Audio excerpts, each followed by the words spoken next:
Freedom's greetings, Helldivers. Ervin here, and today we're going to be talking about every upcoming feature for Helldivers 2. Pilestead has been talking up a storm lately on all the new things that we can expect to be changing within this 60-day plan, and I thought it would be fun to go over what we can expect while also giving you my insight into what I think of said changes. All right, so the first thing I want to talk about that Piles let slip is how the Biotitan is having its stomach changed to be entirely vulnerable to small arms fire.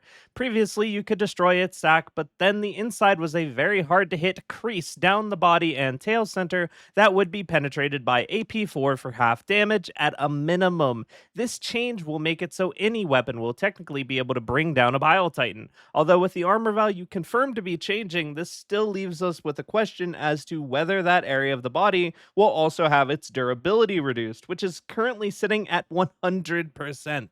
If you don't know what this hidden stat is yet, I suggest taking a look at my video from earlier this month titled WTF is Durable Damage, where I break down everything you need to know about this hidden stat that desperately needs to be shown up front in the game. It's also worth mentioning that they seem to be planning to soften up the head of the Bile Titan as far as its 95% durability is concerned, and have hopefully fixed the issue where it sucks the head hitbox within its body while it's spinning. This is super annoying, and one of the reasons why hard AT is very rarely brought to Bugs 10 at this point. As far as how I feel about these changes, I think it's a good idea overall, as it'll allow us more options for handling this very prevalent high difficulty enemy, which will allow more diversity in our loadouts as a result. For quite a while, with how weak support weapons have been feeling on the bug side of things, I've been running both 500 kg and Orbital Precision Strike simply because they were the only answers I could bring that could cover all three types of heavies as needed with low cooldowns and fast TTKs, something no single support weapon could match against all three, as the Chargers, Titans, and Impalers all have very different weak points and armor values. Allowing the Titans to be killed easier with small arms fire will lead to greater build diversity, and this is most certainly a good thing, even if it will reduce the challenge in the short term. Something Piles is fully expecting, as he said this patch is likely going to reduce the overall challenge of the game, but bring fun and user experience up to where it's supposed to be, with plans to incorporate more challenge into the game over time. I fully agree with this sentiment. While I do only play Helldivers at its maximum difficulty, needing a challenge with my games, there is always going to be more room to add new, greater challenges to Helldivers 2, without reducing our arsenal to a bunch of pea shooters. The first Helldivers had 15 difficulties, and I'm sure we've not seen the last of new enemy additions to the game. So it seems pretty clear to me that our power scale can definitely use a tune-up right now, with the future challenges to come with the game. The Chargers are also getting some very serious softening up, as was promised in the 60-day plan. The leg armor is being made fully crackable by Class 4 penetrating weapons like the heavy machine gun, anti-material rifle, and of course, the autocannon. In addition to this, the rears of Chargers are being made much less durable, so they are more susceptible to our primary weapons as an answer to them. These changes go back to earlier in the month when we originally informed by Mikhail, the game director, about their 60-day plan. In that statement, we were told they would be rethinking their design approach to primary weapons and create a plan of making combat more engaging. This is clearly what they meant by this, as I very much immediately recognized this sentence to mean they were going to be making the primary weapon a more, well, primary source of our damage, as it was in the original Helldivers. The design philosophy up until this point has always been for our primary to feel weak and underperform our stratagems and support weapons. But what Arrowhead has seemingly figured is we select the primary weapon we want to utilize for the majority of the enemy threats, not the minority. I'm hopeful, in addition to these changes to the heavies on the bug front, we also see changes to the primary weapon design to match moving towards less Super California compliant magazine sizes, more drum magazines, and more fun.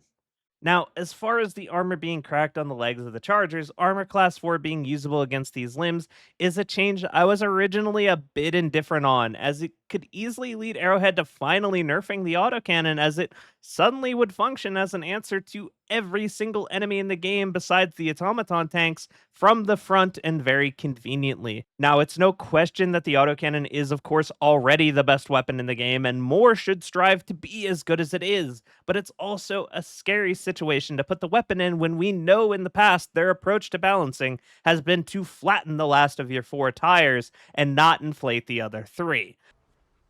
What? Say Nerf. Again. Say Nerf. Again. I dare you. I double dare you. Say Nerf one more goddamn time. On the other hand, though, we've also been told in a rather vague message that the actual anti-tank weapons, such as the Recoilless, Eats, and Quasar Cannon, which barely anyone has picked up since its cooldown increase, will apparently be taking chargers down with just one shot to the body. Now, which will hopefully also mean the heads have had their health reduced as well. Another important factor here is we have no idea what form of charger Piles was specifically speaking on here, and we are only hoping that these changes translate to the Behemoth chargers, who really threw a wrench in the bug metagame thanks to that extra 200 head health. Although we can currently use momentum to destroy that leg armor in one shot against these using AT, it's the main factor that has led to the decline in personal hard anti-tank weapon usage, so hopefully these guys are also receiving the same softening effects. We've also been informed that the crosshairs being misaligned have seemingly been fixed across the board internally, and it is on its way during the future updates. There's nothing more frustrating than a weapon that doesn't shoot where you point it, so here's hoping they finally put a nail in this coffin.